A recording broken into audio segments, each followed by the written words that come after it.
Hey there, it's Dr. Susan Peirce Thompson, and today I want to talk to you about the difference between support and enabling.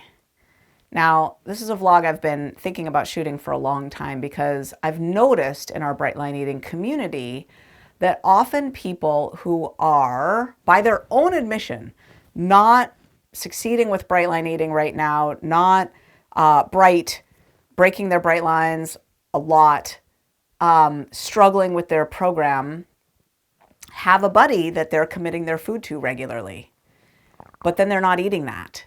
Or they're certainly not eating only and exactly that, or they're messing around with their food a bunch. And I notice that in this scenario, that support buddy often is playing unknowingly and unwittingly, like they're not meaning to, but they're playing the role of a blocker to joyous bright lines, successful bright lines, instead of someone who's facilitating successful, joyous bright lines. Because by being there to take the food commitment and love and support, but turn a blind eye to the fact that they know the person's not eating what they're committing to eat. They know the person's struggling. And by receiving that food commitment, whenever it comes in, and then just giving reassurance, love, support, connection every time the person breaks their lines, they're blunting the pain and the awareness that would lead to the change and the shifts that would result in getting bright for real, for real. And because they're blunting that pain, because they're softening the blow, because they're essentially saying, I'm here with you. I mean, the story I make up in my head is most often that buddy is not bright either, right? And this co-support in not being bright, not following through on eating what we're committing to eating, is keeping it easier, making it easier to keep going on this path of dickering around and kind of not facing the reality that this is not working, this is not serving me, this is not the way I want to live my bright life, being out of integrity with what I say I'm going to do, not doing it. And so I just wanted to call out this dynamic. Now, I do not think that this means that that relationship needs to end necessarily. It might be better off for both if this relationship ends. But I do think it needs to shift in some way. And I do think that a hard conversation is in order, like an honest conversation of, hey, I notice that I sent you my food commitment and I ate something else. You sent me your food commitment and you ate something else. And that's happened the majority of the time, or a lot of the time, over the last month, 6 months, 5 years, right? Here's what I'm thinking and feeling about that, right? How do you have a conversation like that? Not alone. How I recommend you do it is with the fail-safe feedback framework. This is a conversation script. It's just a page that gives you, talking points, like how to structure the conversation so that they don't get defensive and so that you stick with the facts and your thoughts and feelings, but structured in a certain way so that nobody gets hurt and everybody can stay open and really hear what needs to be heard. And Annie Hyman Pratt came up with this conversation script. My team has been using it for over a decade. It's absolutely brilliant.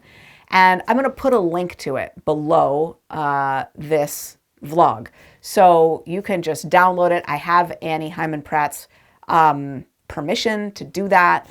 And I just want to offer it to you. I use it all the time.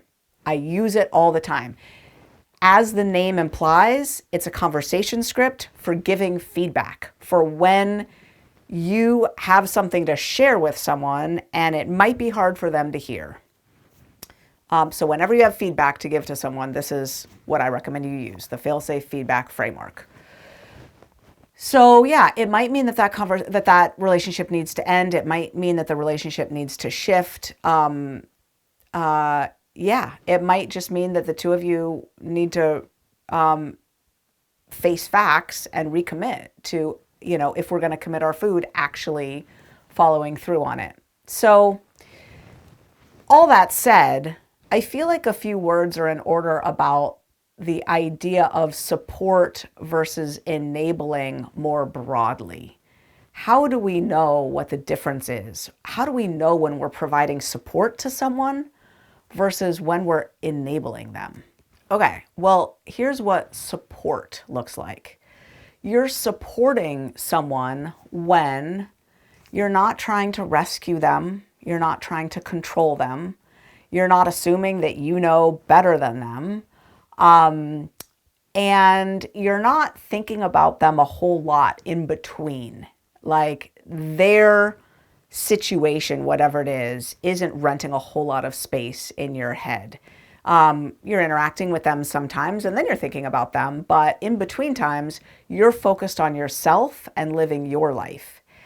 And you're helping them when they're asking for help. You're not intervening a whole bunch to offer your help when they're not looking for help. And they're helping themselves. You're believing and trusting they have what it takes to solve their own problems. They have their answers deep inside them, and you can share your perspective, you can share your experience with similar circumstances, but you're not thinking that you're rescuing them or saving them. That's what support looks like.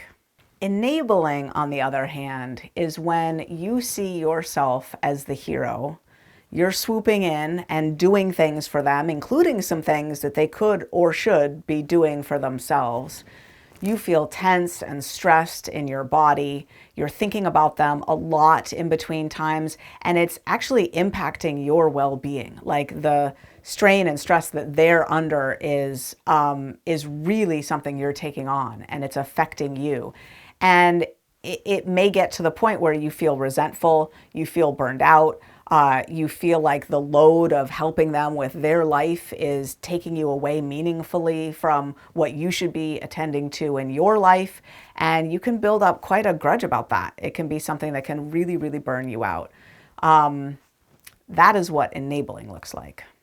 So what do you do if you find yourself in an enabling role? Well, it all comes back to focusing on yourself and your life, your well-being. Your well-being is your responsibility. They are not your responsibility. You are your responsibility. And so shining the flashlight back on yourself, making sure that you're attending to your life, your self-care, your needs, that is the main antidote. And keeping your focus on yourself repeatedly, over and over and over again, and trusting them to work out their life. They are not your responsibility. You are your responsibility. And then when your cup is full and you have extra to give and someone's asking for help, you can provide it if you're agreeable and available. That's the way it works. And if you have extra to spare, that kind of love makes the world go round. That kind of kindness makes the world go round. We all want to be there for each other. And trying to pour from an empty cup doesn't help anybody, right? It's not actually giving. So, support versus enabling. That's the weekly vlog. I'll see you next week.